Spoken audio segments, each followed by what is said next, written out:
Hey guys, Brad Leper here at Fringe Studio. We're here today to show you how to cut your fringe at home. We've had a lot of requests online about how do I cut my fringe. Normally you guys give us complimentary fringe trims and how can we sort of get through this breakdown of cutting it at home. So I thought I'd just take some time out and come to the salon and show you how to do that. So what you want to do first is sort of blow dry the hair from side to side. So all the way that way and all the way this way. A lot of people blow dry their hair straight down, and what that does, it allows the roots to sort of bounce too much. So what we want to do is collapse the roots down, so you got more of an even tension on the scalp coming all the way down when you do cut it. Once you've done that, you want to lift the head up and make sure, just put a little comb on top, and as soon as it bounces, you'll find a little point on top of the head, and make sure that's in the middle where the nose is as well, which you're looking around about this sort of section here. And then you're going to aim to the corner of the eyebrow, which is around about this area here. Beautiful. I'll just tilt that down so you can see that a little bit. Like that. So nice and clean. All the way down. Right. And then get a bobby pin or a section clip and section this section away on the side, so you know exactly where that is. And then repeat on this side here. So then you're going to use that same reference point through the top, bring it down, look for the corner of the eyebrow, take that across, and then get another section clip. So over here.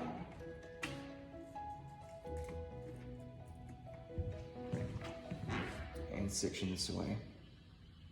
So you're going to end up with a nice little V at the top. Take all this away.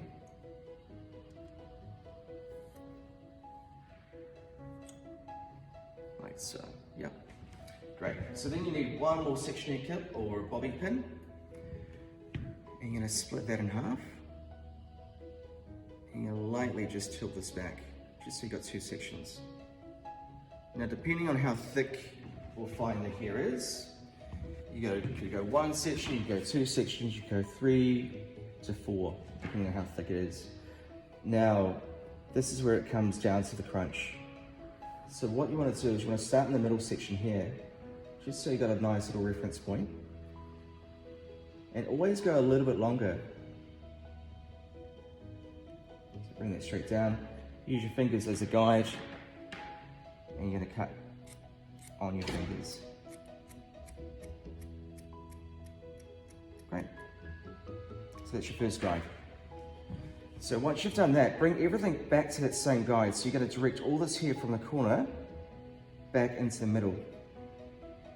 Sure.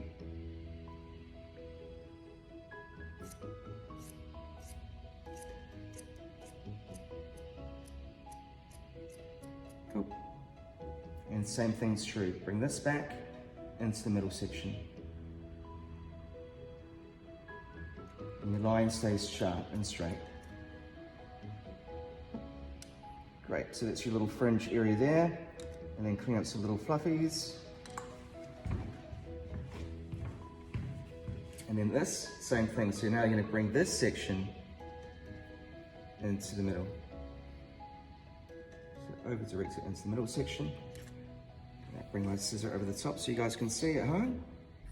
And we're going to bring that right across. Now try not to go past this knuckle here, because you start losing tension in that sort of section there. Right, same thing. Bring this and drag it to the middle as far as you can. Great, and then carry on that line. Great. So you end up with that nice straight line through there. Right, then you bring down your last section. I'm going to take this into 2 actually. So I've got a bit more play on that top section. Now the main thing with fringes is just making sure you know where the hair is growing. And I'll show you a little trick at the end with this. So now I'm going to bring this down. You've got this beautiful guide underneath, which is nice and thick. And you're just going to bring that straight back down to where you did previous. And take the top layer off to connect to the bottom layer. There you go. Same on the side.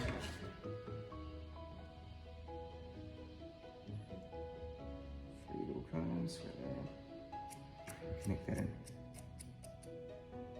Right.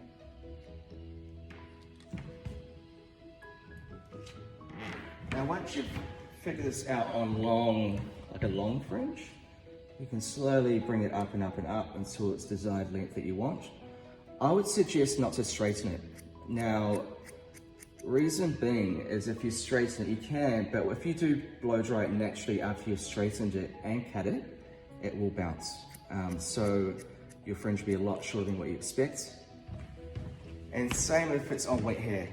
So with wet hair, it's got a little more elasticity, it's gonna stretch more. So when it does dry off, it's gonna shrink. That's one thing that I sort of remember on that side of it as well. Great.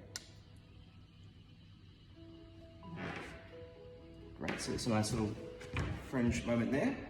Now, as I was discussing, trying to see where this is all growing. Now, what I do, this is my personal little trick, is I put the blow dry on cold.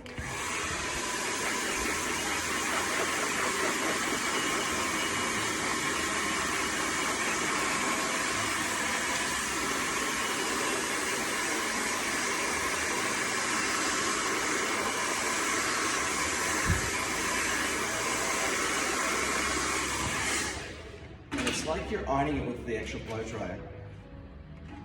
So I'm using the corner of the nozzle on cold, and I'm going right onto the scalp and bringing it straight down, all the way over. And this allows the hair to sort of just have a bit more freedom and movement. And you can just see where it's all sitting. It's feeling pretty good. So then I go back in with the wide tooth of my comb, bring it down. And then just take little pieces if I've missed any.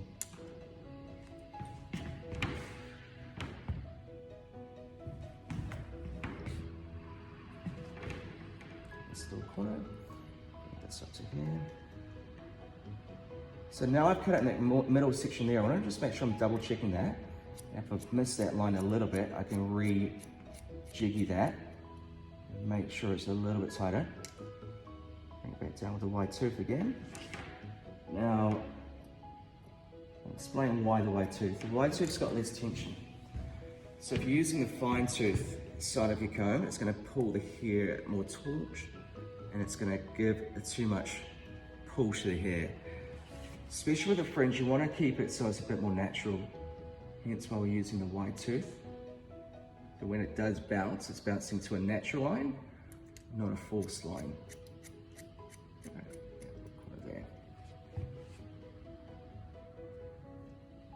Chip these little pieces in. And the ridge. Beautiful. So hopefully that's helped. So really going back to what we thought in the sort of start section there. So we're blow drying this from side to side, and then the last section down. When you are blow drying that, again you're using your nozzle. So you've got a lot more control, and you're using your comb and just going with your comb. So on and so on. And once we've done that, brought everything back into the middle section, cut our baseline, our first guideline, and brought everything back to that first guideline, over directed it back into the middle section so it would spare out a little bit better.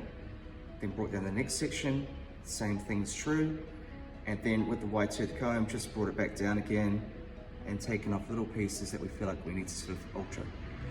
Great, well hopefully that's helped you at home. Always do a little spritz of heat protector at the end. Heat your hands up and dry it in, just with your hands. And there she is, Fringe 101. Hopefully that helps you guys at home. See you guys soon.